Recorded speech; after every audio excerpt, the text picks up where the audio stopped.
Well, welcome everyone. I'm Dirk Beddoes, Chief Executive of CIRIA, and thank you for joining the webinar launch of the Biodiversity Interest Group Challenge and Awards for 2021.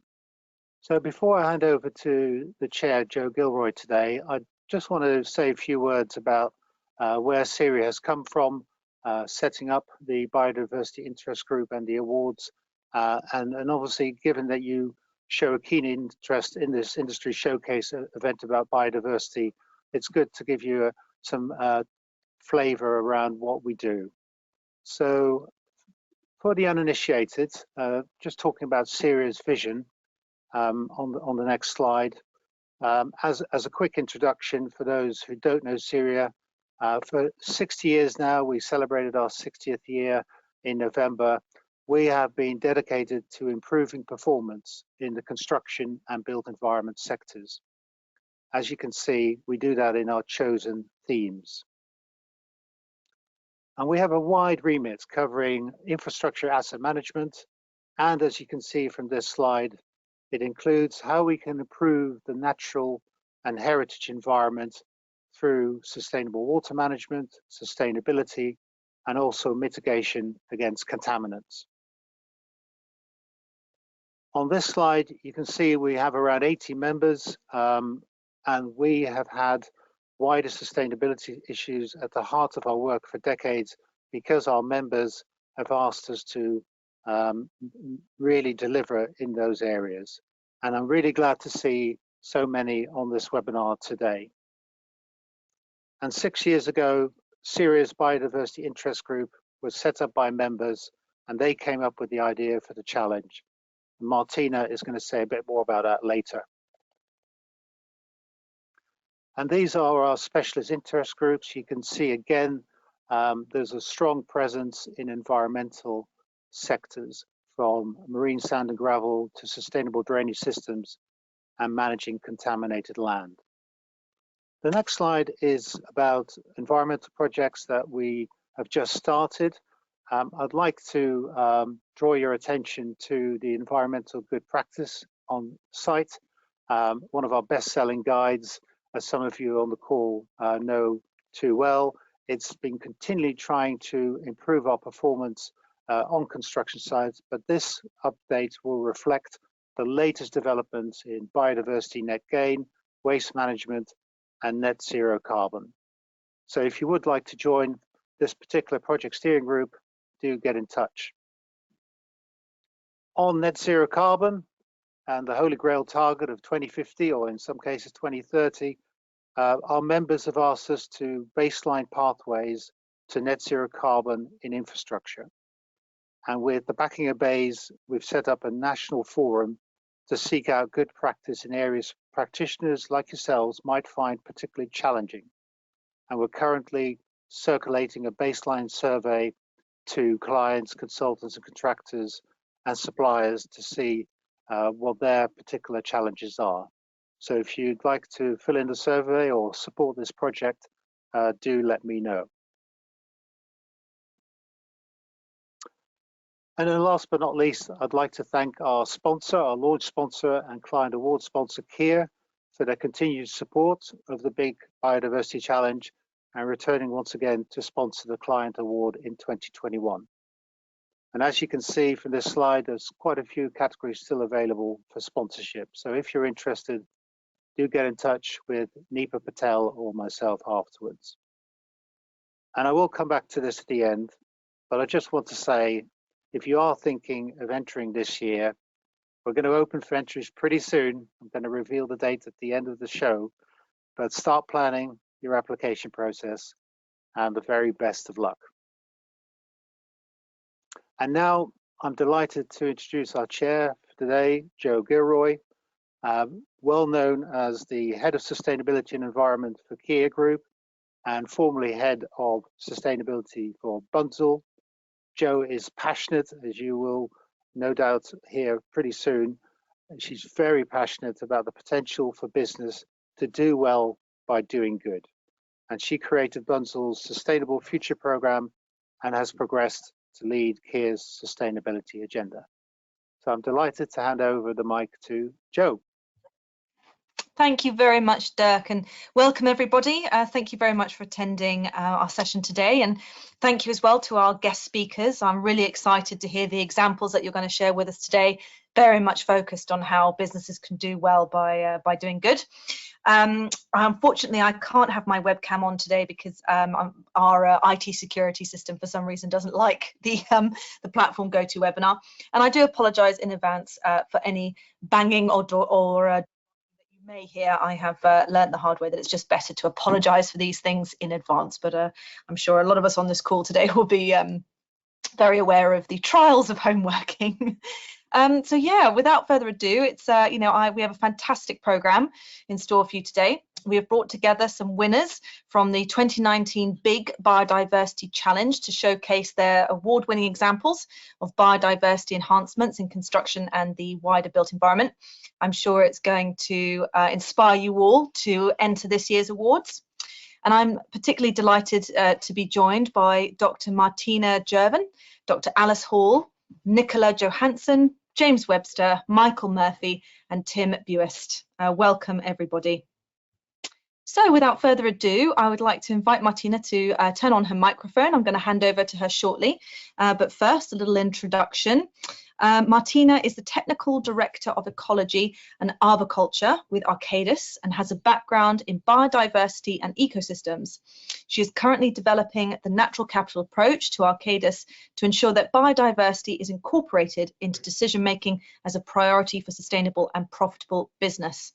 Martina, delighted to have you back. Over to you. I'm just popping on my camera as well. Hello, everybody.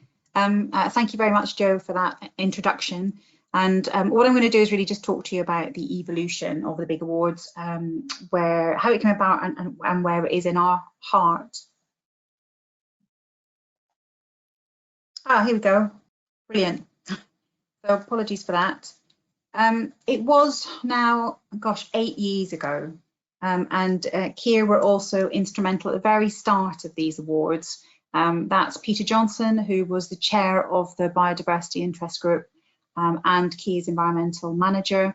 And we have Louise Clark, who was the CIRIA project manager at the time. And, the Biodiversity Group were thinking about, well, what can we do that's really simple for biodiversity? So we had lots of initiatives, but we thought, is there something that can reach to the heart of individual project managers, people who work on a scheme? What can we do? So we thought of this sort of do one thing challenge, and lots of companies signed up and agreed. We had a launch and why biodiversity was important, what it means to us, how it can help with sustainable delivery targets, reputation, well-being, etc. And so many companies signed up to it. And then we thought, well, maybe we can get a little bit more value from this, because some of the wonderful things that companies were doing, we worked up into case studies, which were there as a resource to then inspire other people to do as well. And as those case studies were building and building, then we had the idea of, well, maybe we should recognise these people for having done these amazing things, which were above and beyond what they had to do. And the awards were born. And we had the first awards in 2014 at Kew Gardens. It was an amazing, amazing event. And we've had over 700 entries in the last 6 years. There we go. So when we started, initially it was relatively small scale, but nonetheless appreciated. So we had hard hat planters that you'll see here. We had lots of invertebrate hotels, really great community engagement with lots of schools, bird boxes and bat boxes, and quite a lot of sort of temporary planters. And as the awards have evolved, the ambition and scope of the entries have just become bigger and bigger. No pun intended. We've got a wonderful sort of living wall here, which can help with passive cooling and air quality during construction, something really popular in central London. We had people that were learning how to keep bees and creating beehives and producing honey off small areas of green infrastructure. We've had wonderful, not only green roofs, but green roof networks.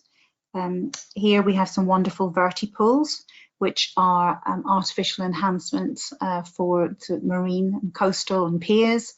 And we even had a temporary installation, which was at King's Cross during the major redevelopment of the station in the area, which was actually a natural swimming pool, which means that it's cleaned only by the plants, and there's a number of people that are able to swim there every day. So it was really more and more ambitious. We've done some analysis on the entries, and it is on my to-do list to update this for our more recent entries. And we looked at where these entries were coming from and what was the typical type of enhancement. Transport infrastructure was one of the big sort of hitters in terms of who was entering the awards. Obviously reflective of the amount of capital investment in transport infrastructure, but great to see that they were doing these extra things for biodiversity. And I should maybe just say that during the big awards, the things we're looking at are not just compliance. They're not regulatory compliance, policy compliance, or something that one has to do for a license. This is over and above all of the requirements on compliance. And again, on enhancement types, we were seeing quite a lot of biodiversity education, which was great. Whether that was with a school group or with the university group, and quite a lot of habitat creation. And the planters and artificial habitat gradually became less, and actually the more permanent terrestrial and freshwater and a bit of marine habitat became more and more. So you can see that on this graph here, that again our permanent sort of increasing, which is brilliant. So we're seeing increases in community engagement, increases in biodiversity education, and increases in habitat, which will really have a legacy. Again, when it was starting, there was a little bit of London centricism that we've really tried to expand out and beyond London, and we even had an international entry. So that's something we're still looking on and welcoming. Hello, sorry, welcoming applications from across the globe. As Dirk has discussed, these are the categories, and we have sponsorships available. So our construction phase can be something that's temporary.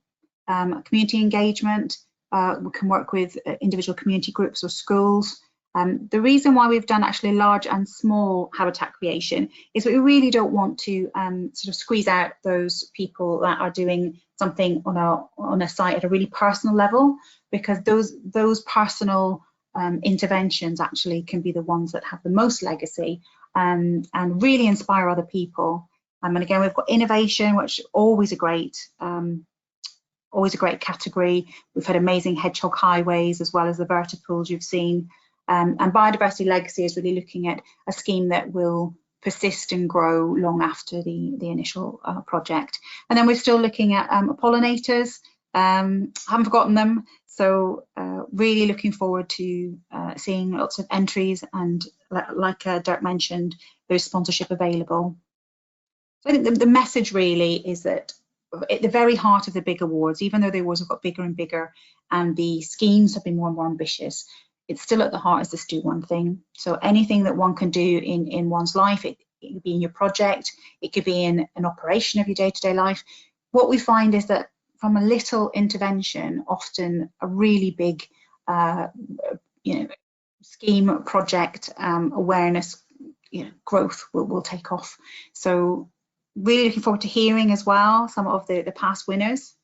This is our overall winner from last time, from 2019, which was really a major transformation of soft estate throughout Cornwall. But like I say, we're looking forward to some other presentations on the winners. So I'll hand back over to you, Joe, and thank you very much. Thank you, Martina. An excellent job of highlighting how important these awards are. I mean, I know for myself and the team at Kia, as we continue the real focus at the moment on this race to zero when it comes to carbon, we must remember as an industry and as a collective that the end goal here is sustainable development. and sustainable development requires businesses to take or to have an understanding of their net impact on life, not just their net impact on carbon. You know, carbon is one aspect of what we must do in order to ultimately be a sustainable society. So I feel these awards capture that beautifully and start to widen the impact narrative to not just focus on carbon, but to focus on other things. So thank you very much, Martina. I'm now going to move on to our next guest speaker, Dr. Alice Hall. So Alice, if you get yourself ready with your microphone and camera, that would be great. Alice is going to present the Runswick Bay Ecological Enhancement and Coastal Defence Scheme by Bournemouth University for Scarborough Borough Council, which won the Innovation Award in 2019. Dr. Alice Hall is a postdoctoral researcher working at Bournemouth University. She specialises in marine biology and ecological engineering. Her work focuses on building multifunctional structures which can perform their primary function and also provide a suitable habitat for marine life.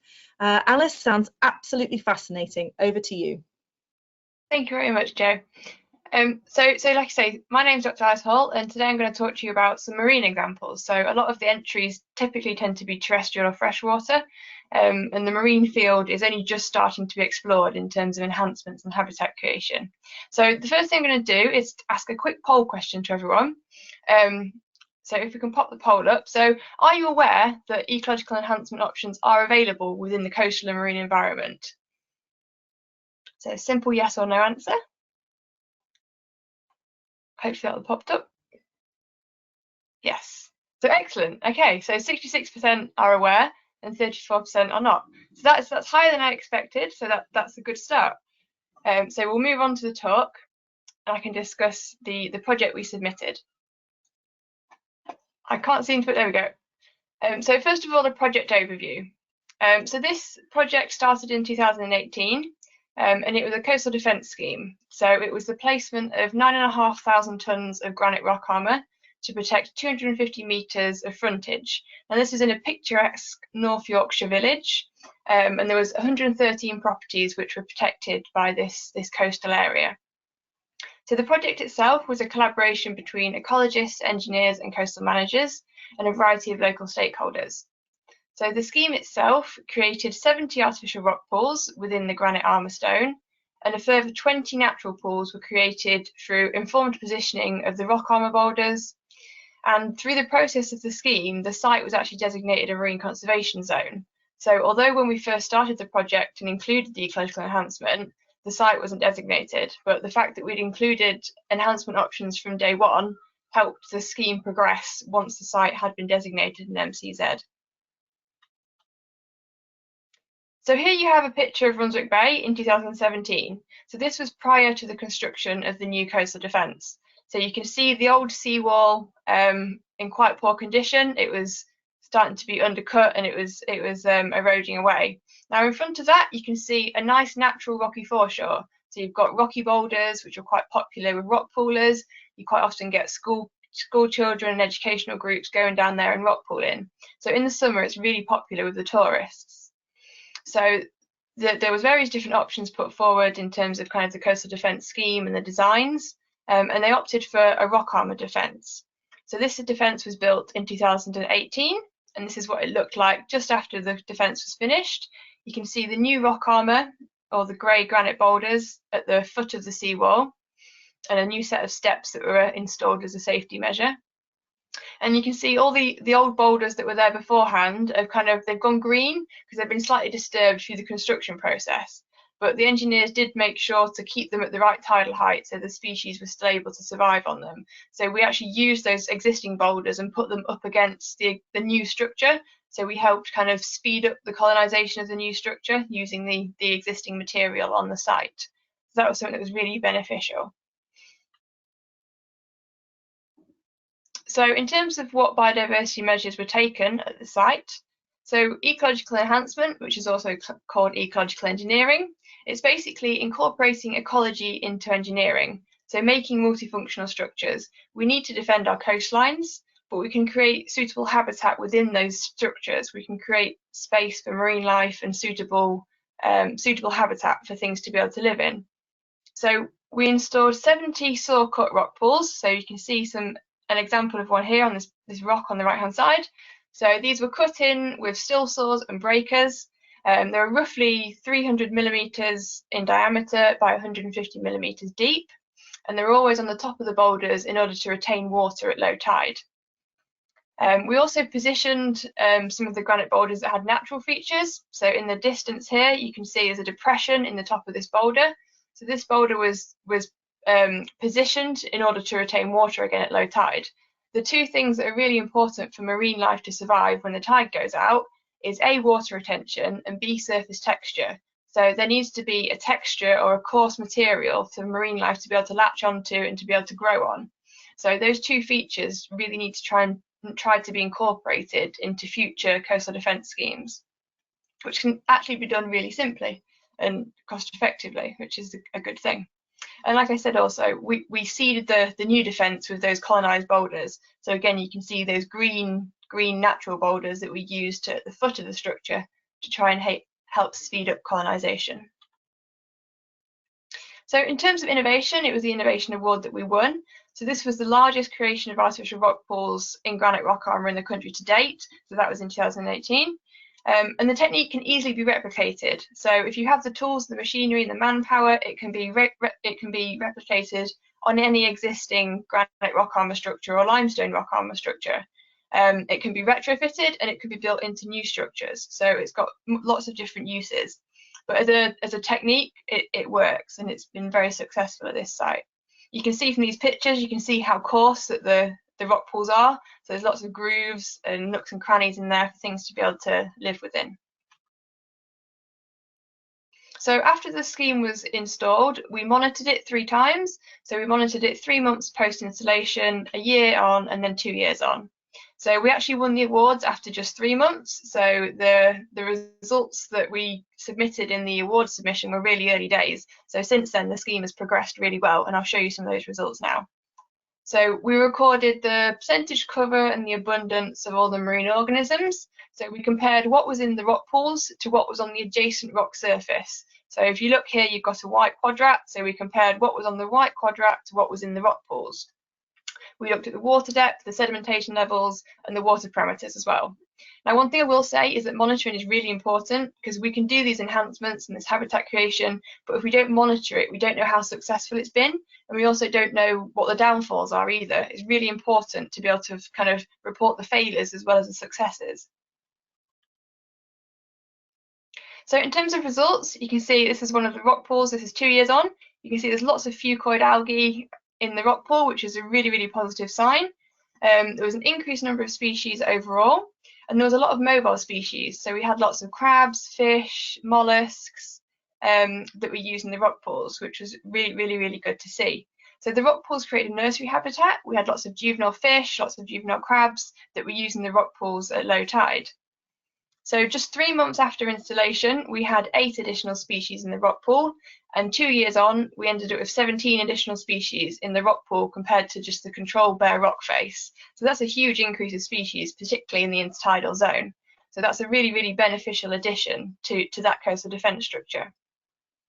We found that the water temperature, the pH and salinity was very comparable to the seawater. So one of the issues is that these rock pools, as they're quite small, might get hot, might get hypersaline. But we found that the water parameters were very comparable, so that was a good sign. You can see a few examples on the right here of some of the animals we found living within the rock pools. One thing that we found really, really important was tidal height. So one important thing to say is that these rock pools won't work on every single site. You need to be in the right conditions and you need to be at the right tidal height. So ideally, the pools need to be replenished on every tidal cycle. So you'll get a new influx of water on every tidal cycle. You can see in this graph here, you've got 4 different levels of tidal height. So we had some pools located in the beyond splash zone, some in the splash zone, some in the upper, and some in the upper mid. And this is the mean species richness. So this is the mean number of species found at the pools in each tidal height. So you can see there's significantly more species in the upper and the upper mid tidal zone. So lower down the tidal zone, the higher number of species you get, which is a typical ecological pattern. And if you look at the pictures on the right, you can clearly see the difference in the communities found in the pools at the different tidal heights. So the top left here is from the beyond splash zone, and this basically just had kind of a diatom microbial film. Whereas the bottom right, which is the upper mid, you can see that dense colonisation of fucoids and seaweeds. Now this seaweed creates an additional habitat for other things to be able to live within, so the fish, the crabs, the snails. So it's a much more complex habitat which is created. So tidal height was really important. So the lessons learned that we had from this scheme was that saw-cut rock pools can increase the number of species on granite boulders. And we also found that granite type was very important. So the granite we used was a Norvik granite, and it was quite dense, and it had lots of coarse features. So it had a nice surface texture for things to be able to attach onto. Some granite can be quite poor at colonising because it's smooth and featureless. The seeding of the structure did aid colonisation. So the time it took for the new structure to become colonised was incredible. It was much quicker than other schemes I've worked on, and it was great to see how quickly and those communities can develop into quite complex communities. One thing I will say is that collaboration is key. So this project was about 5 years in the making, and from day one, me as an ecologist was involved in those initial discussions with the coastal managers, the engineers. We had lots of back and forth communication, and that was really important. So trying to maintain that communication throughout is really vital. As I said before, site-specific variation is really important. You need to understand the sites you're working on. If you're not in the right location, if you haven't got larval supply, if you haven't got the right tidal heights, then these ecological enhancement techniques might not work. So definitely get your kind of local ecologists on board and get some local advice. Monitoring is definitely important. The longer the better. I know funding can be quite difficult for monitoring, but if you can include that into the kind of funding bid from day one, again, that helps with kind of determining the successes and the failures of these kind of projects. And as I said again, so make sure you report failures. It's great to shout about the successes, but it's also really important to let people know when things go wrong. Otherwise, people make the same mistakes again and again, and it's a waste of time and money. So definitely kind of communicate the findings and discuss them well. So I just wanted to end with this picture. So the picture on the left was immediately after construction, and then the picture on the right is what it looks like now. So you can see that those natural boulders have kind of naturalised again. They've become darker, they've got more seaweed on them, and it's almost blending in with the new granite rock armour structure. So the site itself is kind of looking a lot more natural than when it was first installed, which is brilliant, and that's what we want to do. And it's supporting a much wider variety of habitat and biodiversity. So that's all from me, so thank you very much.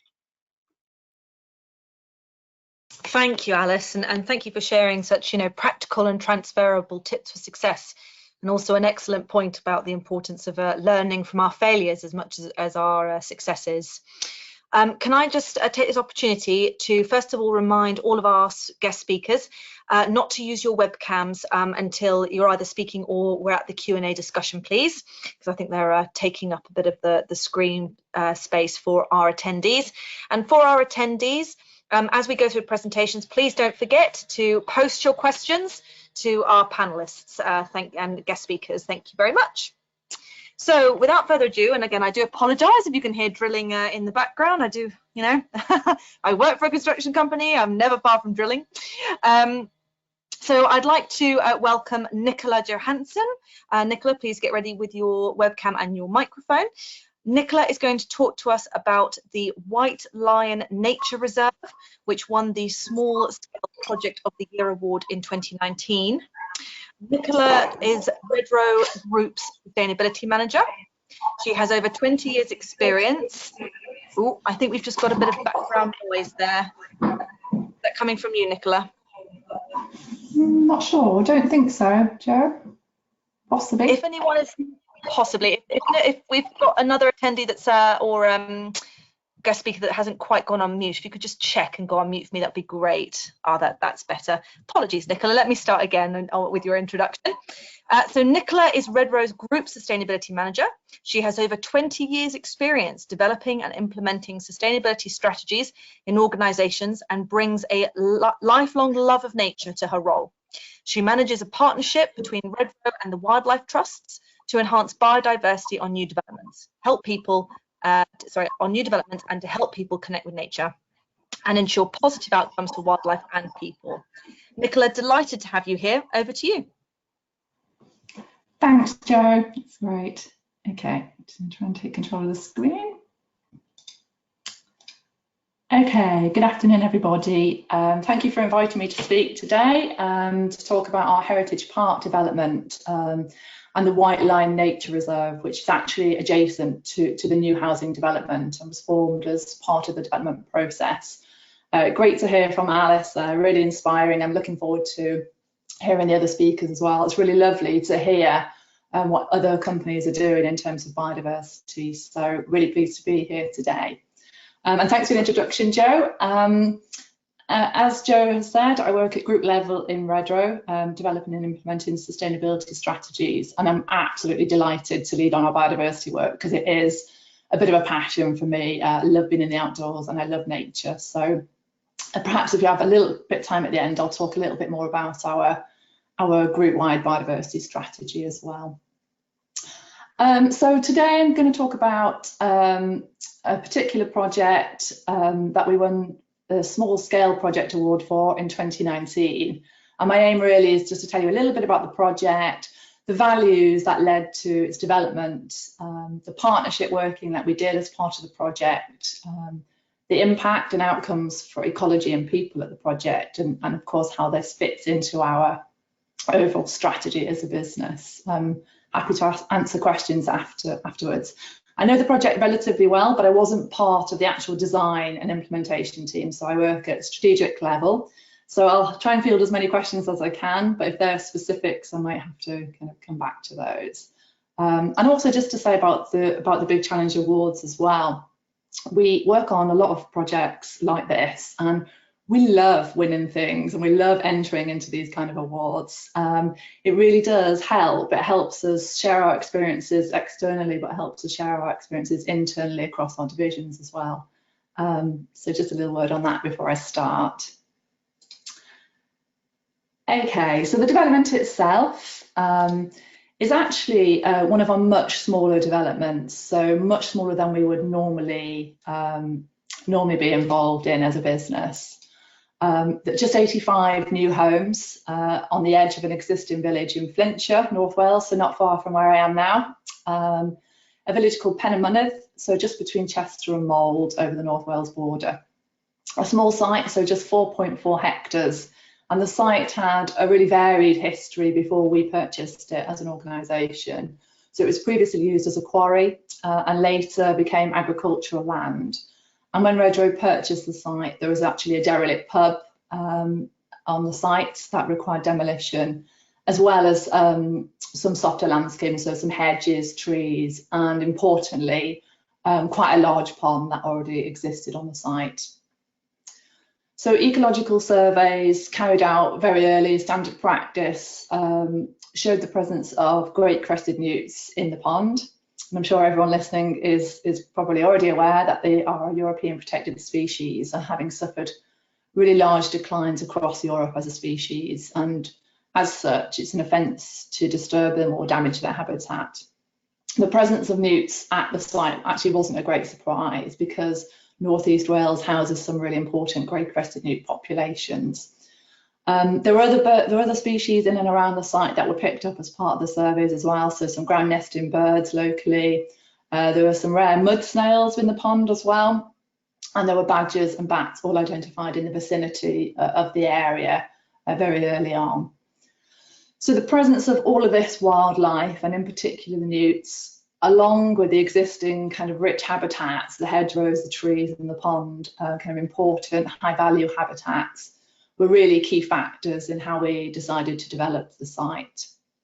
We wanted to protect and enhance these natural assets. And I think actually this is a really important point because I think this is a move away from the old school kind of development where we come to a development and there's wildlife on it and we see really nice habitats on it. And as a developer, we see it as a kind of a bit of a barrier. So how are we going to overcome this? This is a risk to our business. And I think for this particular site, it was probably one of the first, one of the early examples of where we moved away from that, seeing nature as a barrier or a risk to development, and seeing it as a really important element in an opportunity to create a beautiful development and a great place to live. And in this particular site, it gave us opportunity to create a really lovely development which sits well in its surroundings and offers a great place for people to live. And those people can actually enjoy and benefit from the green spaces that we went on to create on the development. So our aim really was moving away from this idea of let's protect the wildlife and build around and get around it somehow, to actually incorporating this within the actual design approach. So we wanted to protect it, of course, but we also wanted the wildlife to be able to flourish and to improve the conditions for the particularly the newts, but the other wildlife as well on the development.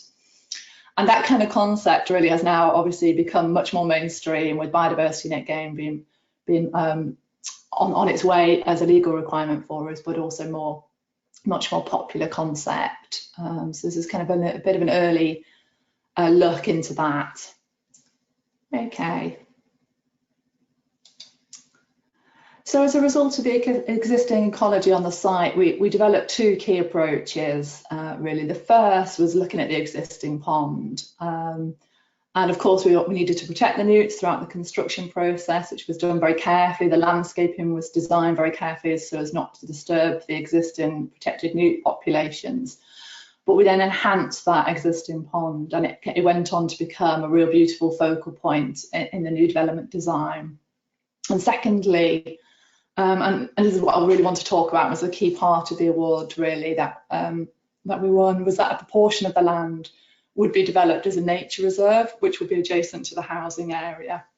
So this is quite different from our kind of usual approach. It's not unique, but our normal approach on a development will be developing public open spaces, and they normally have quite a significant kind of amenity focus, if you like. So areas to kick a ball around, areas to have a picnic, areas to sit and play. And here, we decided that because of the uniqueness of the wildlife that was there and the habitats that were there, that the wildlife of this particular place would be our priority focus. We would, of course, provide community access, but this would be quite different to the usual way of working. So we would designate the area as a little nature reserve.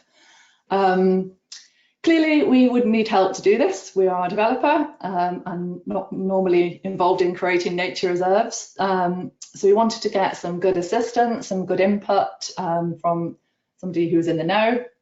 And because of the presence of the newts, we approached the Amphibian and Reptile Conservation Trust, also known as ARC, who are a nationwide charity conserving amphibians and reptiles, and also obviously the habitats that they depend upon. And we were delighted that they wanted to work in partnership with us, and as I'll come on to talk about in a minute or two, has been a really successful venture for both parties.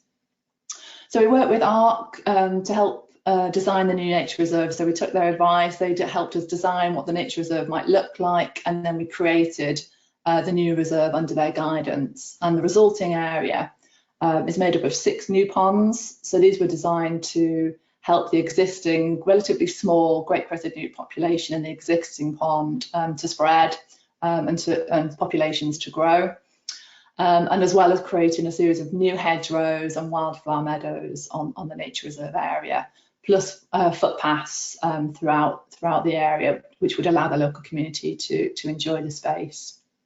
The ARC Trust now manages the site. It's got really good experience with this. It manages about 80 other reserves UK-wide. But also, as well as focusing on the wildlife, I've kind of touched on, is that enabling the community to enjoy the space was also a really important focus. We are actually creating communities is what we're trying to do. So to enable the community to enjoy this space and appreciate the wildlife that's there has also been an important focus.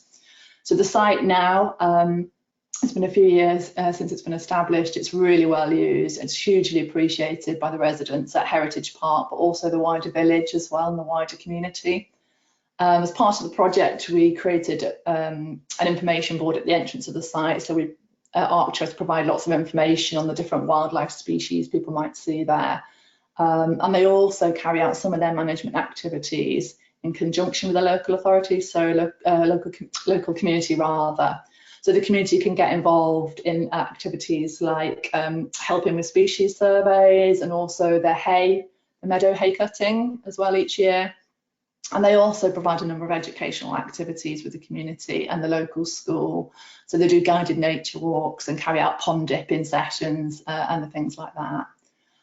So this idea really of us focusing primarily on protecting and enhancing the wildlife, but also enabling people to connect with that and enjoy it and understand it better and realise the benefits from spending time in nature really came into its own in this project. And actually those themes have become a key tenet of our wider biodiversity strategy in the business, which I can kind of touch on at the end if we've got a little bit of time. So our key tenet of our biodiversity strategy is nature and people. So the two going hand in hand. Oh gosh, there's a very big delay. Sorry, it might change again now. Don't worry, Nicola. I can currently see your slide. The outcome slide is what I'm after. Thank you. Yes, okay. We can all see that. Great, thank you. Okay, so clearly, just to kind of sum up, really, you know, we've developed a great space and a real resource for the community. It's well used. I think probably in the last year, it's really come into its own as we've all tried to connect with nature and some outdoor spaces on our doorstep, and hopefully help the local community learn more about the important wildlife that's on their doorstep. So it's been a real success from a community perspective. But what about the wildlife then? Have we succeeded in not only protecting the wildlife that was on the development, but also enabling it to flourish as well, which was one of our key kind of aims at the beginning? And the short answer is yes. Surveys across the ponds showed a 6-fold increase in great crested newts in the first 3 years of the project, which is just fabulous for such a protected species. And the Arcturus continues as part of their management agreement. The Arcturus does regular monitoring on the great crested newt population, and I'll need to get an update from them for more up-to-date figure this year, actually. We missed that due to COVID last year. The reserve is also home now to 4 other native amphibian species, and the rare mud snail is still there, you'll be pleased to hear. The 6 new ponds, the wildflower meadows and the hedgerows are obviously ecologically really valuable, and we created really usable habitats that have really enhanced what was there on the land previously. So that's enhanced biodiversity for a variety of wildlife species, mammals, birds and invertebrates at the site. So in summary, what we wanted to do is create a development that was led by the existing ecology on the site, rather than seeing that as a barrier, to provide a great place to live for the local community, for our new customers, so they could live alongside a green space, but a green space that also provided considerable wider community benefits.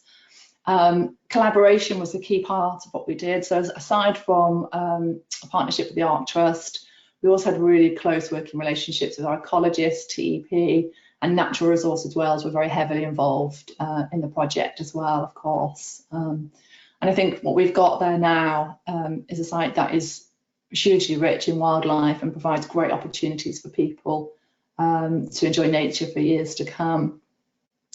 As I mentioned earlier, the project kind of then helped to really inform the approach of our newly launched Nature for People strategy across Redrow. And we're looking really, we're working with the wildlife trusts to protect and enhance wildlife on our developments, but in a way that provides health and wellbeing benefits to local communities. So doing both things, providing doorstep access to nature for people and helping those people, helping those communities understand, enjoy and connect and use with these green spaces in their local area. And part of what we're trying to do is create a legacy, a really positive legacy from the work that we do, and to help show others really that housing and biodiversity can and should go hand in hand, and hopefully inspire others to do the same and also coming to events like this, hopefully learning from what others are doing as well. So yeah, that's I think that's probably it from me. Thank you. Thank you very much, Nicola, and a really important point made. You know, it's about changing that mindset. Nature and wildlife, they're an opportunity, not a barrier to progress. Really well put. Thank you very much for, you know, certainly a worthy winning, a worthy winner. Sorry, I'm getting all tongue-tied this afternoon. Do apologise, everyone. Right, moving on with my my tongue-tying abilities and introducing our speakers. I would like to welcome Michael Murphy and James Webster to join the discussion. So they're going to present the Princess Lake, which won the Biodiversity Legacy Award in 2019. Gentlemen, welcome. Michael is the environmental scientist at Heathrow Airport, where he manages a portfolio of environment areas from ecology and land management, resource and waste, standards, compliance and regulatory relationships. Gosh, no small job role for you, Michael. He is a trustee with Heathrow Community Trust, chairing the grant giving panels for sustainability and environmental and the COVID response. James is a director at Ecology and Habitat Management Limited and has over 15 years experience in ecology and biodiversity management, helping business achieve their aims. As part of a long-term relationship with Heathrow Airport, James has helped the airport achieve the Wildlife Trust's Biodiversity Benchmark Award and the CIRIA Legacy Award. Gentlemen, welcome, and over to you both. Hello and welcome everyone. First I'd like to point out why we're co-sharing this, as though this is just one application, is I want to show the strong working collaboration between client and contractor in James and the EHM and Heathrow Airports. It's our partnership that's worked really well and enabled us to do so well over the years. We kind of call James our critical friend. He's also a bit annoying at times, but on the whole quite nice. Thank you, Michael. So let's start.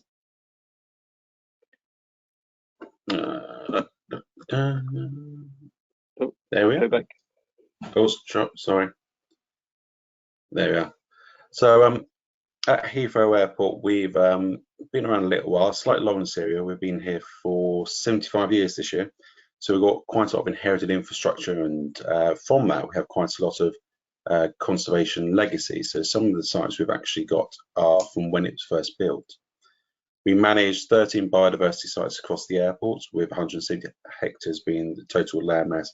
And that's all outside the perimeter fence of what you understand as being the airport. Heathrow sits between two river catchments, the Cole and the Crane, and there's an interaction between the two through the Duke of Northumberland and the Longford, which then go through the Royal Parks and Hampton Court. The Wildlife Trust have awarded us the Wildlife Benchmark Award now for 13 years on the trot. I think our audit's up in a couple of months again. And the map on this slide, just in purple, shows you all the sites that have been accredited to that high standard. At this point, I'm going to hand over to James to let him discuss about swoon and such like. Thank you, Michael. Yes, hello, I'm James Webster. We're talking about one of our sites, Princess Lakes, for which we won the Legacy Award back in 2019. So Princess Lakes is a former water sports club purchased by the airport in about 2012, principally to incorporate it into the surface water treatment at the airport. But we recognised early on that there was an opportunity to integrate this site into our existing biodiversity management system. So the site, when the Heathrow purchased it, it was principally a series of lakes used for water sports, with short mown grassland across most of the site, with some woodland present as well. And now if you click it again for me, Michael, that would be good. And now it constitutes our largest biodiversity site. It's about 60 hectares in size, dominated by a series of lakes. It was a former gravel pit and landfill back in the second half, we think, of the last century. Though it's dominated by lakes, it also contains a number of interesting meadows and pockets of woodland, which are scattered across man-made promontories on the site. One of the interesting things we do on the site, we work closely with Surrey Wildlife Trust over the years to introduce livestock onto the site to graze some of the habitats. The site contains a number of beehives, part of our Heathrow's beehive management that we have, that we principally use as a sort of community engagement and outreach tool. The site is also home to a number of interesting species, particularly bats. We get about 9 species of bat so far recorded on site, including Narthesius pipistrelle. And it's also an important site for wintering wildfowl, including notably the smew. The site is part of a site of metropolitan importance, along with neighbouring Bedfont Lakes Country Park, which reflects the regional importance of the site for wildlife. If you click on again, Michael. Thank you. So for the Legacy Award, so to achieve this award, we implemented a number of ecological enhancements on the site, including creating a new wetland habitats such as reed beds, and improving the woodland through management such as woodland coppicing and grassland management, scrub control, etc. As Michael mentioned, the site is managed in partnership between Heathrow, principally Heathrow Engineering, where Michael sits, and Ecology and Habitat Management. And we currently employ 3 full-time members of staff on site at the airport to oversee the biodiversity management. As I mentioned earlier, we work closely with Surrey Wildlife Trust, introducing grazing animals. This has been to manage and improve the habitat quality. This has been a successful partnership over the years. We also carry out physical habitat management, such as woodland coppicing, and we've implemented a large-scale project to tackle invasive species such as floating pennywort on the site. As I mentioned, we've got a number of notable protected species on sites. As well as the bats, we've got notable plants such as bee orchids. Other bird species that breed on site include kingfisher, Chetty's warbler, and hobby. We also recorded recently small red-eyed damselfly and wasp spider on the grasslands. The site also supports population of grass snakes, smooth newts, and common toads. And this site is it's important to remember, this site is an operational site used in the water treatment process, but it's also a site where wildlife thrives. And it's a site where we've engaged with local communities, including schools and scout groups, to promote wildlife conservation within the local community. And we've implemented, Princess Lakes we've implemented long-term management and monitoring plans that help ensure the protection of the site into the future. Thank you, Michael. I'm going to hand back over to Michael now. He's going to talk a bit more about the award. So one of the reasons we applied for the award in 2019 was we don't particularly share too much about all our biodiversity work at Heathrow. We're quite quiet and we've kept in the background for many, many years. But we thought actually it was time to start celebrating. As you can see, there's the team there. It was a good opportunity to share awareness of our work, and that wasn't just externally but also internally within the airport and the airport communities. It was a good opportunity to meet other people and organisations and exchange ideas, and to learn and exchange best practice as well through this platform's worked quite well. But more importantly, one of the drivers for me personally was to get good recognition for James and his team and everyone involved for the sterling work they've been doing over the years. And I felt like actually needed a bit of a pat on the back. So hopefully we're all in the same place and understanding where we're going for in the future. And that's kind of it from us, really. Thank you very much, gentlemen. Again, certainly another worthy entry and worthy winner. Right, and it's now time for our final guest speaker, Tim Buist. Tim is going to present Caithness Moray HVDC Biodiversity, winner of the Client Award 2019. Tim, welcome to the stage. As a little introduction for our attendees so they can get to know Tim a bit, Tim is part of the Consent and Environment team for Scottish Hydroelectric Transmission, part of Scottish and Southern Electricity Networks. He is an experienced ecologist and has worked on several large-scale infrastructure projects. He is currently responsible for overseeing successful delivery of all land-based environmental aspects of the Shetland HVDC link, which will connect the Shetland Isles to mainland Scotland. Tim, welcome, and over to you. Thanks very much, Jo. Hi, everyone. Yeah, thanks for that introduction, and thanks to all the previous speakers. Some really interesting projects there. So I'm going to take you from Heathrow now up to the far north of Scotland to Caithness, and the Caithness Moray HVDC link. See if my slides are working. So yes, we won the client award in 2019. This is a high voltage DC cable which carries electricity from Spittal converter station up in Caithness to Blackhillock converter station in Morayshire on the Moray coast. So for anyone that doesn't know who we are, we're part of the SSE group of companies. We own, we're no longer actually She Transmission. I've recently found out we're Scottish and Southern Electricity Networks Transmission, but we own and operate the electricity network in the north of Scotland, shown there. And we're a natural monopoly, so we're regulated by Ofgem in all aspects of our business, and that includes our environmental commitments on these projects. We currently have around about 7.5 gigawatts of connected generation to our network, and about 3.6 of that is from renewable sources, and that's increasing all the time. So the Caithness Moray link is shown on the map here. It runs below the Moray Firth, largely as a subsea cable, but there's some land-based elements at either end. And then these two large converter stations which convert the power from AC to DC, direct current. It was a 4-year construction project, and involved a number of technical elements, not least of which is the Blackhillock Substation, which is the largest in the UK. It's about the equivalent of 24 football pitches, so pretty large. We had a cable laying vessel of 10,000 tons cable carrying capacity as well, and it was a very large investment for us, £1 billion. So a pretty big project. So in terms of what we did to win this award, in terms of the biodiversity enhancements that we delivered on the site, they were.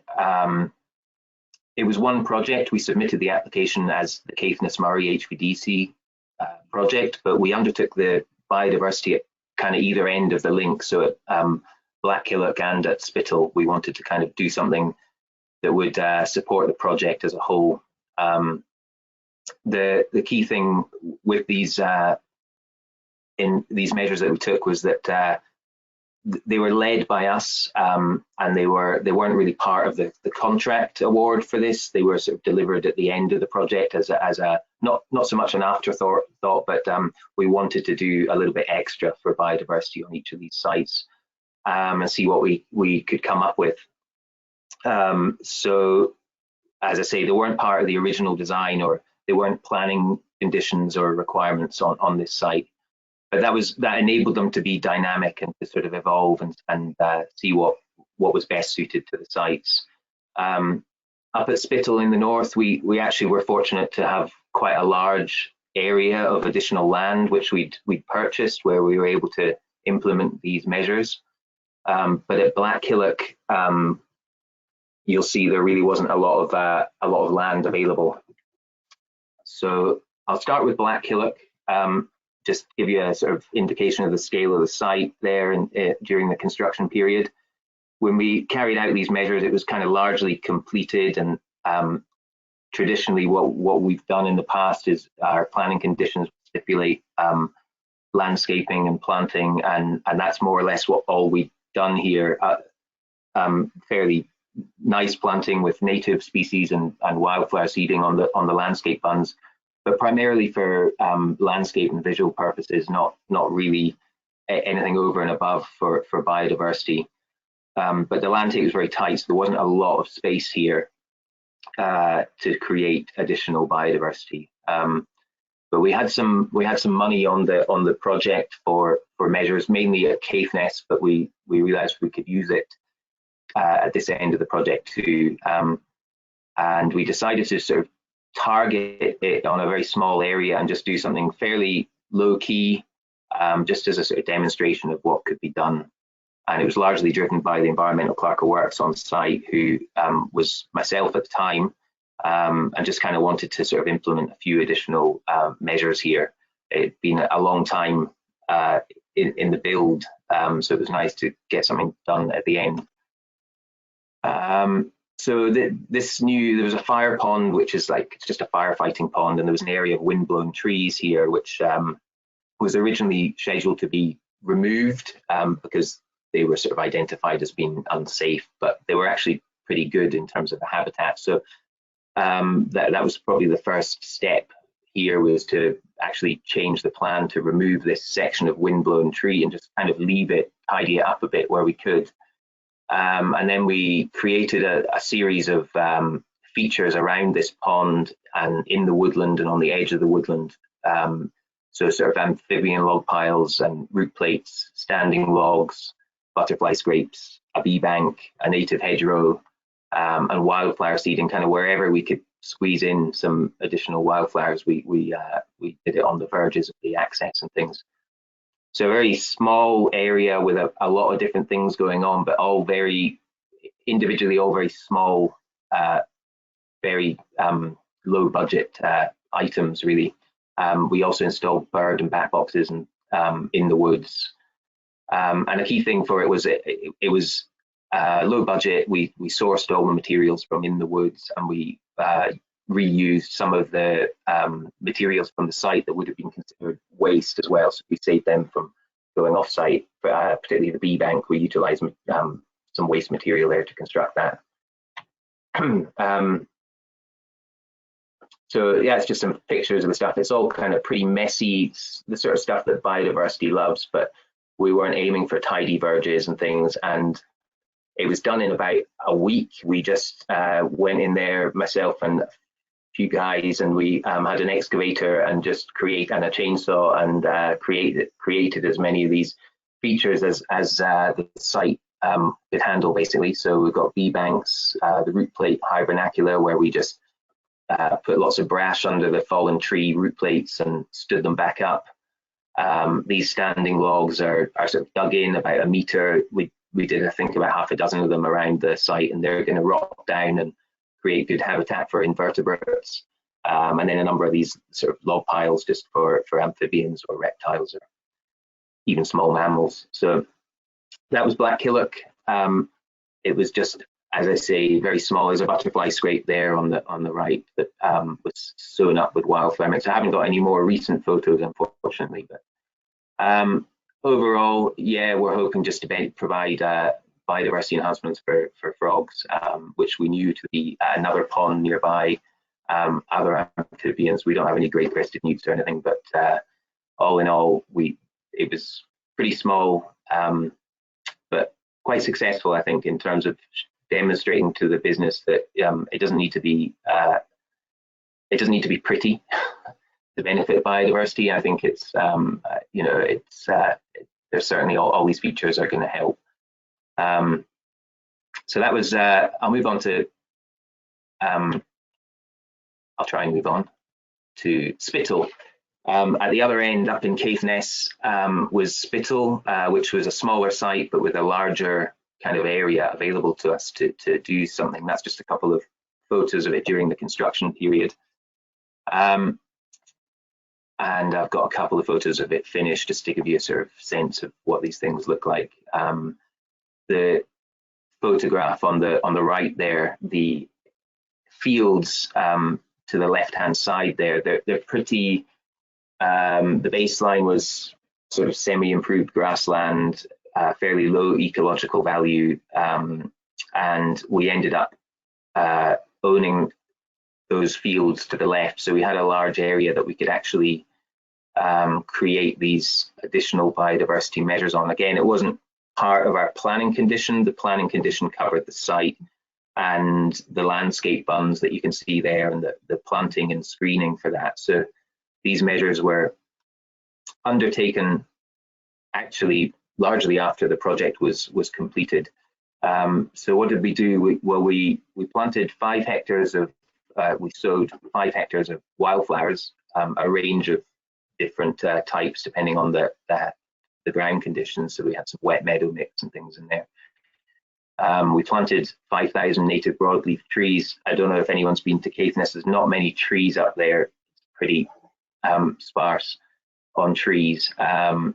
So we planted a number of trees, and we're trying to create a large area of willow scrub habitat, which is quite a rare habitat up there as well, but a very valuable habitat, particularly for nesting birds. We planted around about 20,000 willow of different species and other plants to support that as well. And we did around about 1 kilometre of native hedgerows on the axis. And as well as the sort of terrestrial features here, we created a number of ponds and wetlands on the site using kind of existing ditches and creating them into be something a little bit more biodiverse. And the last point there is there was a sort of typical suds outlet ditch, was a very boring V-notch ditch, which we identified that could be fairly easily improved. We did it kind of as an additional measure to, on the back of having an excavator available, we decided that we would just try and improve it and make it a bit more natural. I've got some pictures. That's gives you a sense of the site and where we installed all the measures. This is actually a sign we had made that sits at the entrance to the substation. So as you can see, it's a fairly remote site, but it is staffed, so people do work there. So it means that the guys working on the site can actually see what's been done around them, and also it's helping us with our long-term monitoring and management of this, because we obviously need to ensure that this meets the target condition in 5, 10 or 20 years time. So that just shows you the scale of the site and everything we had there. The wetland is up to the sort of top right-hand corner of the photo there.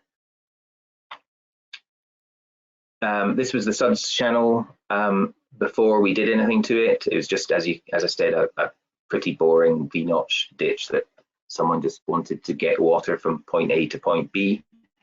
What we did was we went in, that's it kind of more or less after we'd finished it. We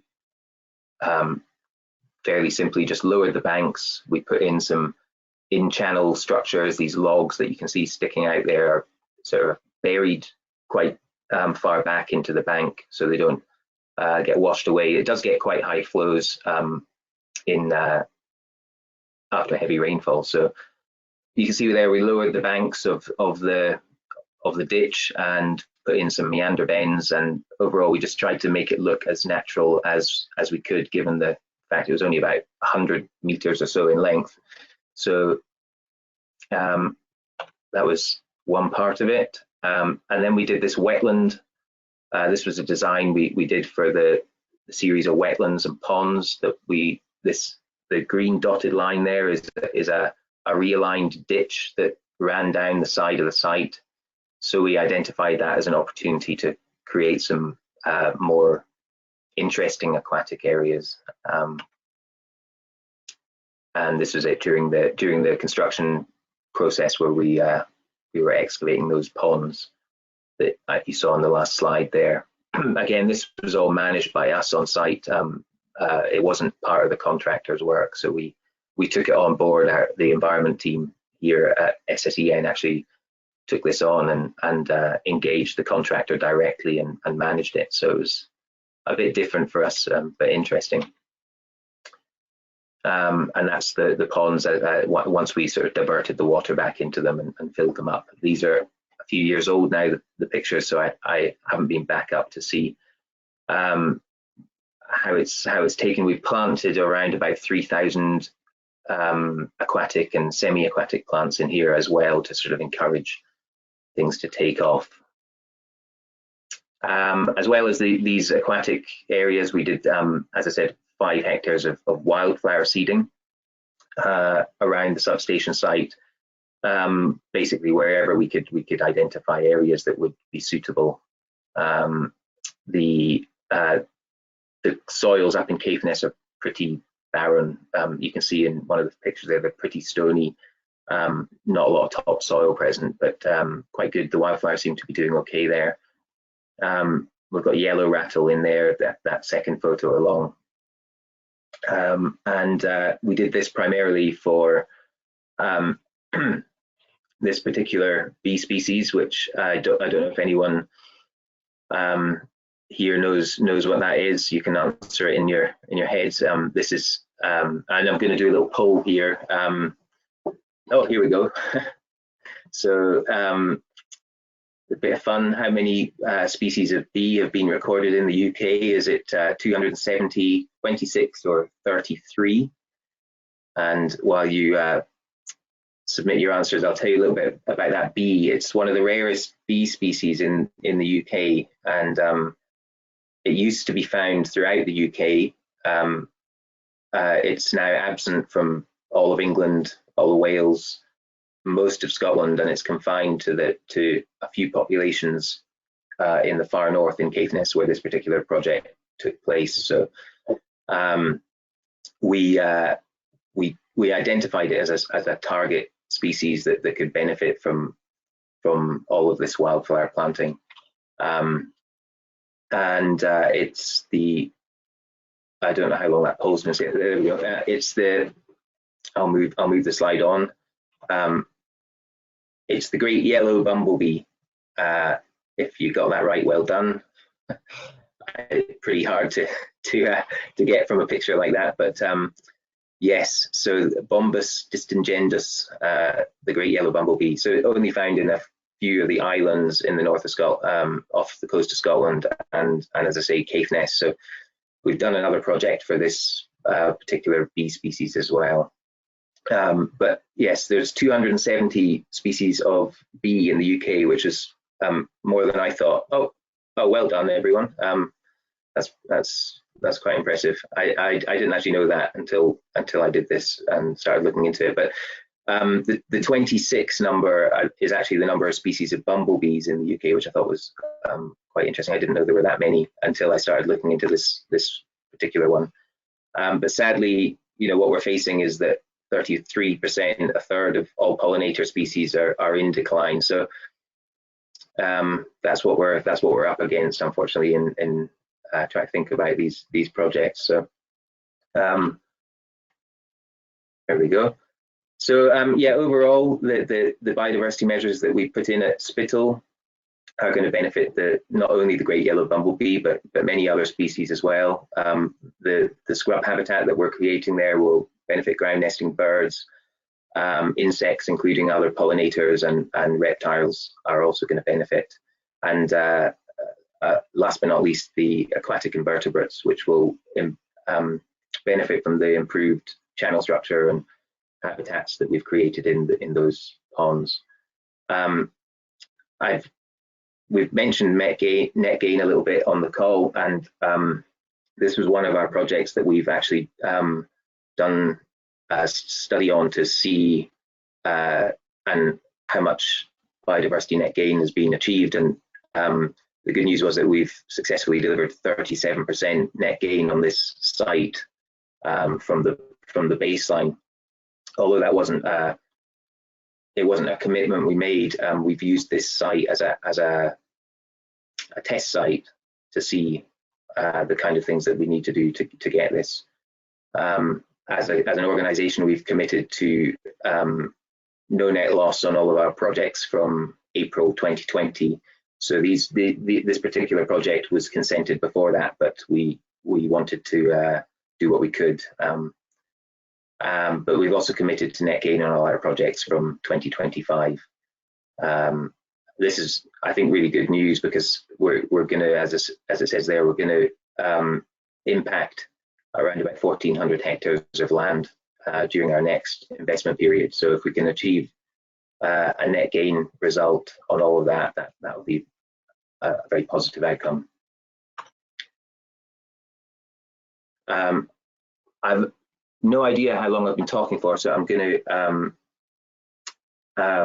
maybe just skip over these next two slides. It was about our commitment to biodiversity net gain. it's maybe just worth saying that this was one of the test projects that we used this metric on. And if we hadn't done these measures, we would have probably had a 20% loss overall. But what we found on this and some of the other projects that we've applied this to is that we can achieve a net gain if we factor in a biodiversity net gain approach throughout the life scale of the project. And I think people have touched on already the importance of reporting and ongoing management of this, and that's something we've written a long-term management plan for the site, so that we can maintain that into the future. I think last but not least, so why take the challenge? Well, for us, it's great to do something for biodiversity. It's great to have some recognition internally and externally for work that we do on these projects.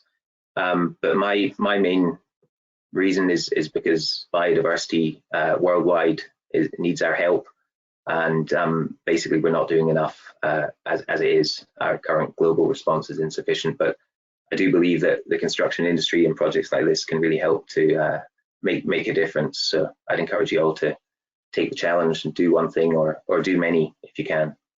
So thanks, that's me.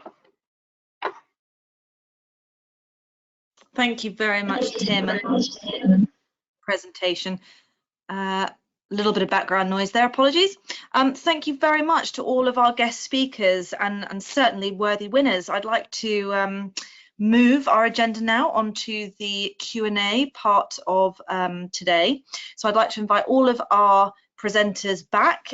Please feel free to put on your webcams, and I think that we have got a little bit of background noise. If we all try and stay on mute unless we're speaking, I think that will be quite helpful. And again, to our attendees, don't let me hog all the questions. I've written down loads. If you've got any questions, please just pop them in either the question box or the chat box. I will see them and I shall put them forward. And also to our speakers, if you've got a question to a fellow award winner, please do jump in. Don't let me hog the limelight. So first of all, I'm going to kick things off with a question to Martina. I'm going to pop you back in the hot seat and to ask you, you know, about the awards themselves. You know, do you think that they are influential and impactful in changing the way that, you know, developers operate? Thanks, Jo. I think they're hugely influential. You can see that not only from how the awards have grown, but from the amazing talks we've had today. Someone wins one award, and Scottish and Southern Energy, Scottish and Southern Electricity Networks are an example of that, and Kier and many of our businesses like Redrow. Once you sort of got the bug, if you like, people do submit more and more awards, and I think that develops a little bit of competition within teams and between companies as well. So I think we have seen that not only is that brilliant knowledge sharing, but that slight sort of competitiveness in people submitting awards has definitely had an effect. And the more we do it, the more people want to do it, the more people know that there are options to do it. And the other thing that's been really interesting is people who are not usually really, biodiversity isn't their day job, being on site and getting really inspired and doing things. So we're really sort of spreading that beyond biodiversity professionals and embedding it within the construction industry. So absolutely, I think it's had a huge impact.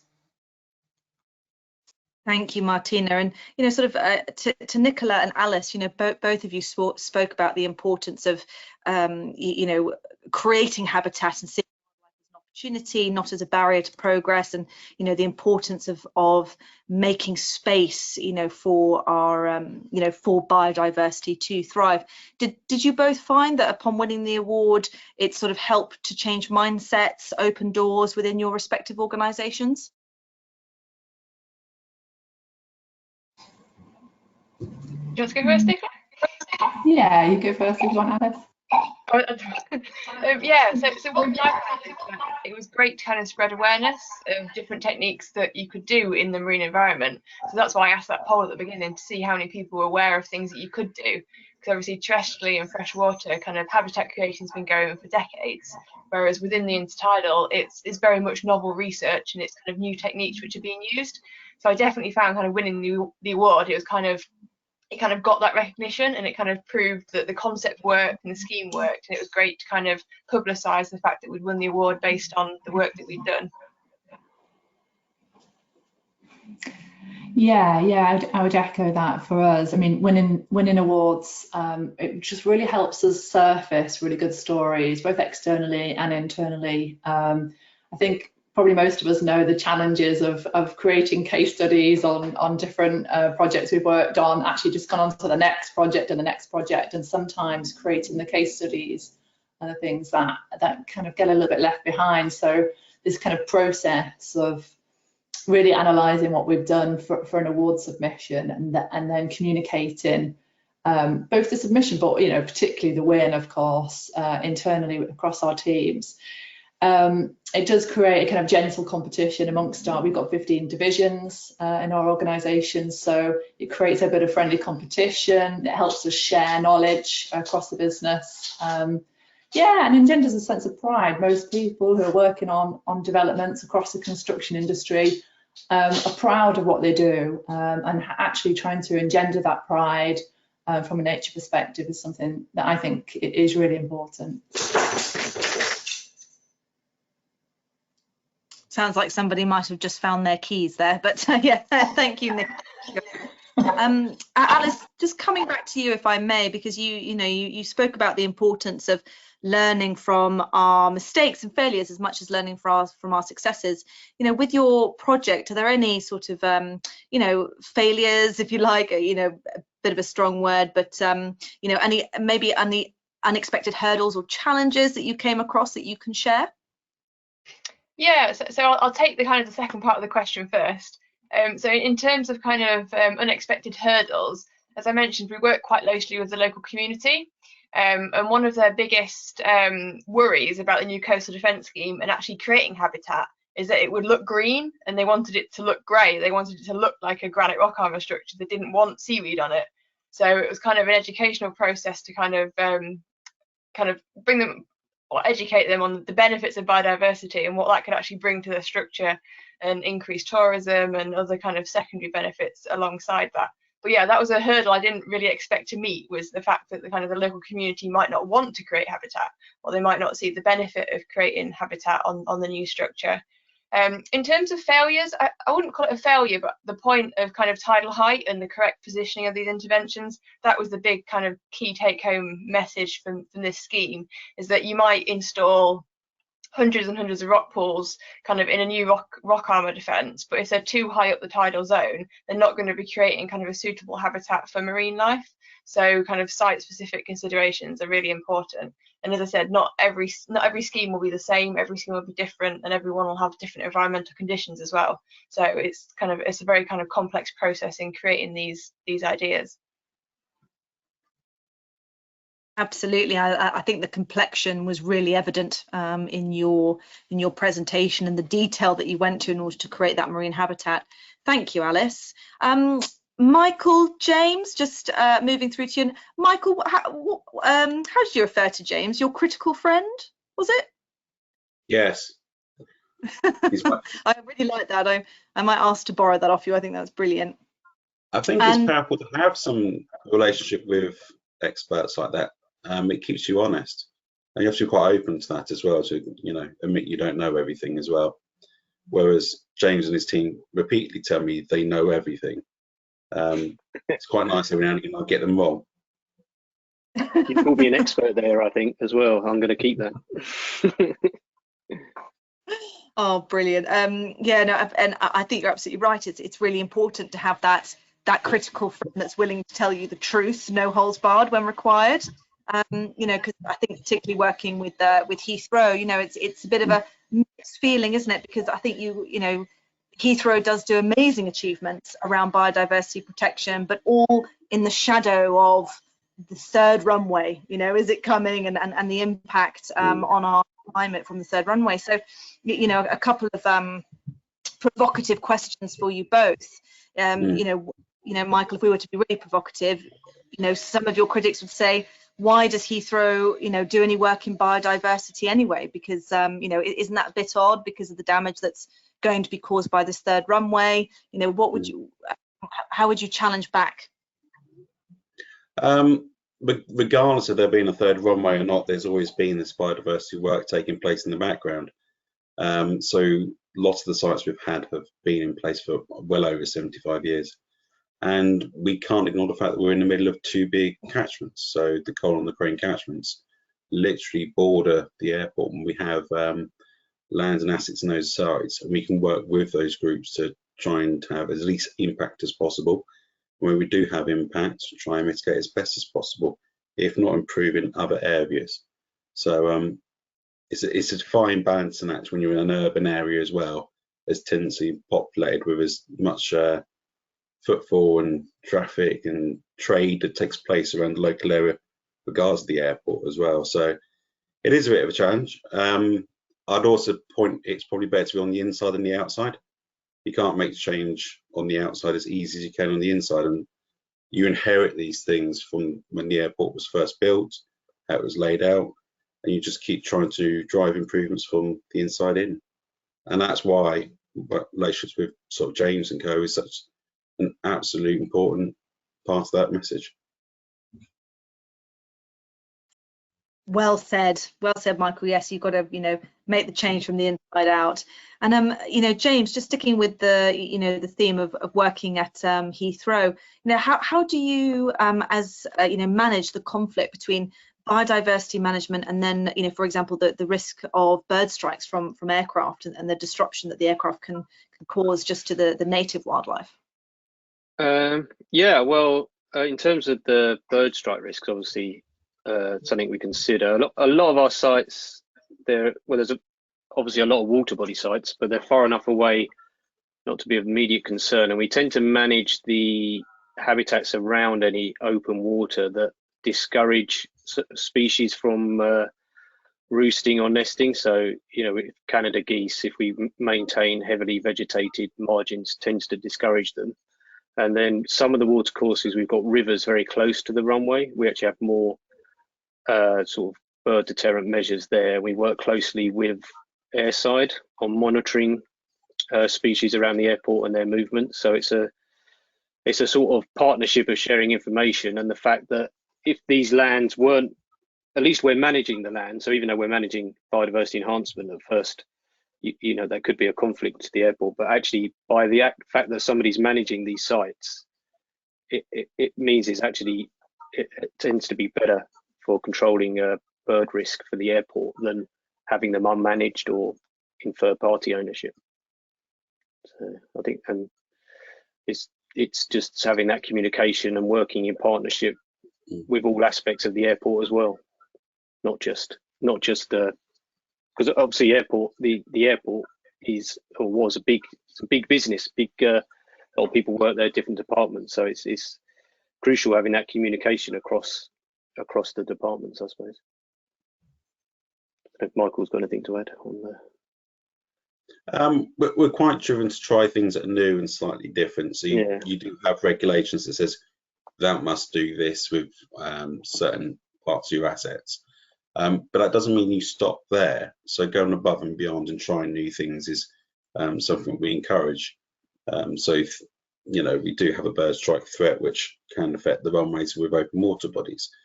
So we've tried bird deterrence, and one of the most effective things has been quite strange. The thing that we might bring into the innovation award, but we'll set for another time. But the ones we're currently using now seem to be working quite well, and they were kind of a bit of guesswork and a bit of research. And it's not until you trial it and give it a go you find what does work. And quite often the ones that don't work give you the information going to the right direction. So sometimes getting it wrong is the right answer as well. Yes, very, very much in line with what Alice was saying, wasn't it? Thank you, James. Thank you, Paul. Just moving on to Tim. I want to make sure I get a question in for you, Tim. You know, something that I'm sure a lot of our attendees would want to know, because I know it's something, it is a methodology that a number of us are grappling with at the moment. You know, for your project, how was the biodiversity net gain calculated? Yeah, okay. So obviously you need the baseline to begin with. So there was detailed surveys done before we committed to building anything there.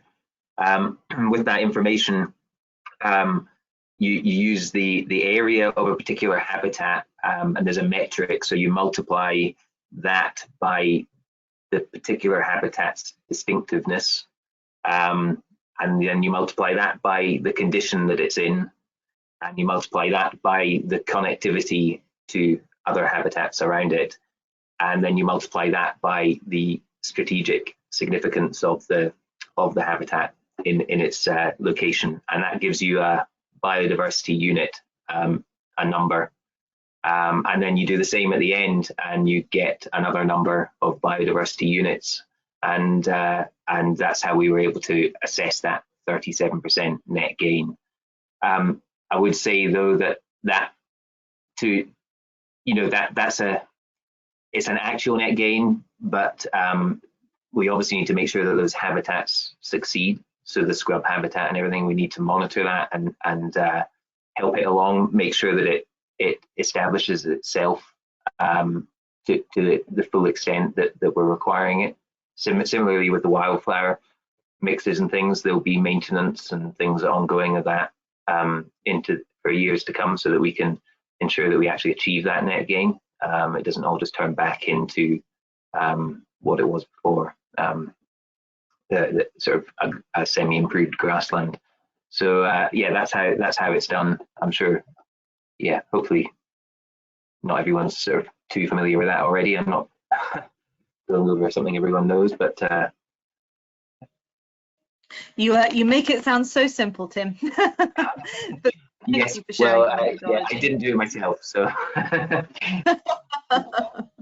I think I mean we developed obviously our biodiversity net gain models being developed specifically for Scotland.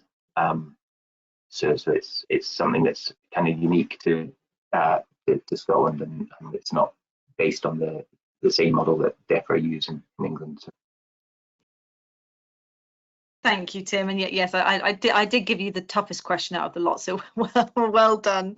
And I just now like to invite all of our panelists just to give their final thoughts on why our attendees should make the effort to submit a project for for the big awards.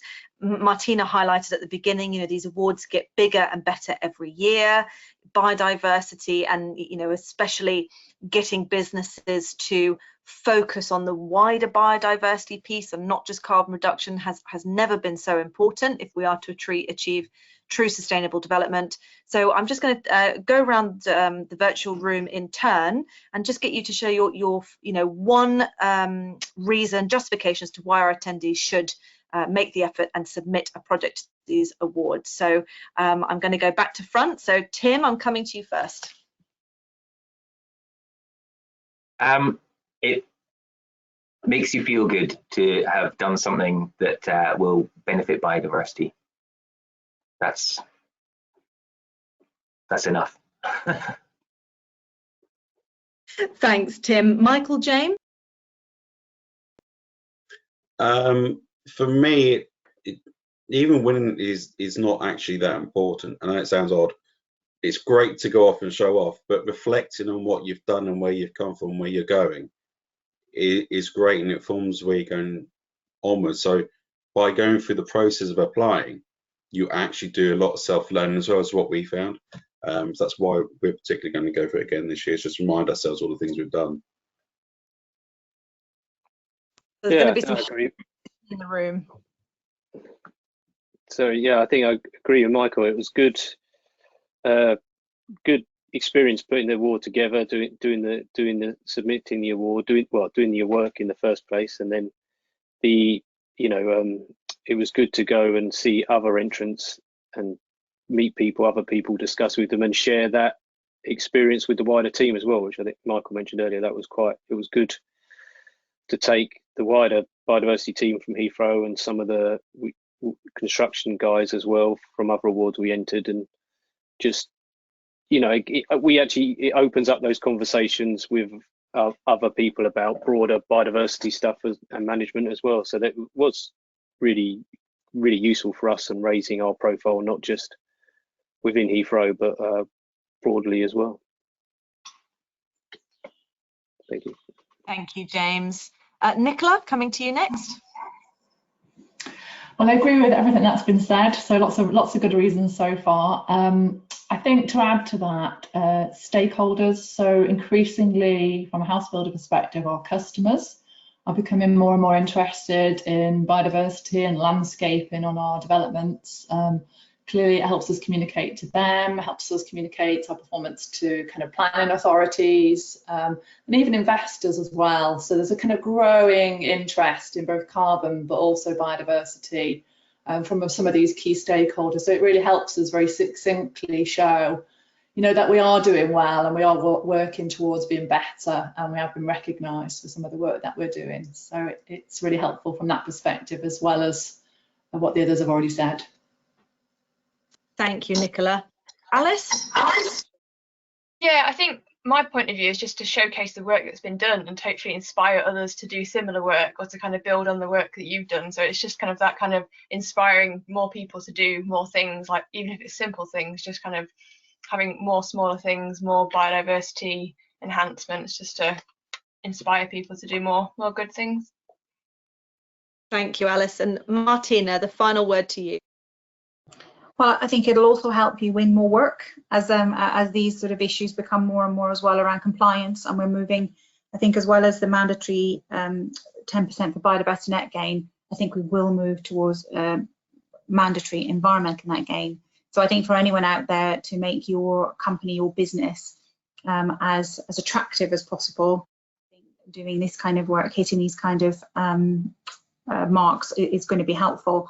But I also have to say that I'm really looking forward to the big awards. So I know that going to the awards is not the only reason to apply, but I think it's a jolly good reason. And I cannot wait to see people again, and I can't wait to network again.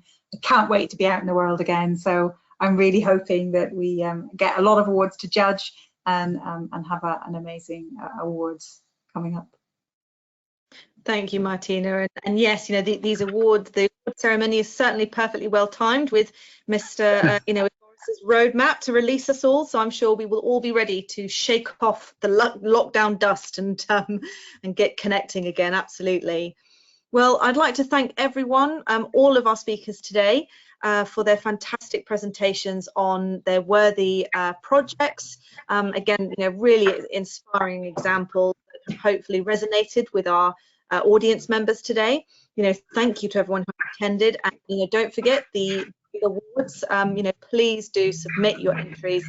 It really goes a long way to not only inspiring and changing the mindsets of our business leaders, but also the young talent, you know, that we've now got coming up through various industries and organisations that for whom sustainability and you know, biodiversity really are a part and parcel of their everyday lives.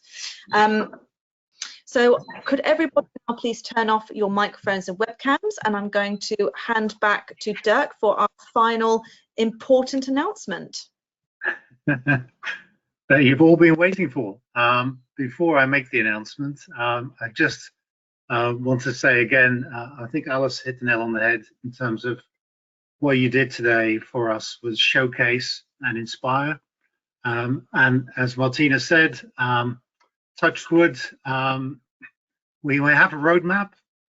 We'll see if that leads to face-to-face awards, but let's develop the program as working towards, but we'll not commit just yet. I don't want to tempt fate, but we'll see what happens in the next few months. I just wanted to thank Joe in particular for beautifully chairing today's webinar and asking all the pertinent questions.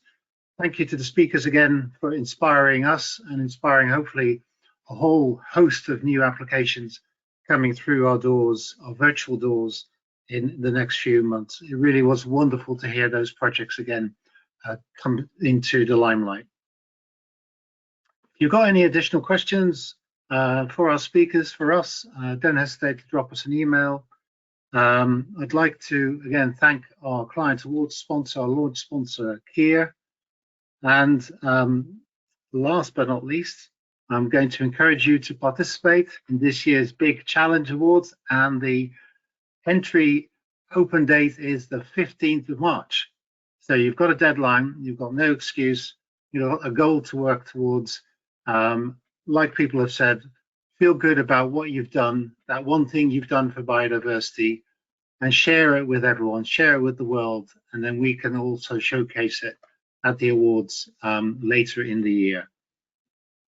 So thank you very much for attending and listening to us. Thank you for taking part in this webinar and helping us to launch the next big idea. And I hope to see you again at the next webinar, or let's hope for a face-to-face awards ceremony later in the year. Thank you again. Until the next time.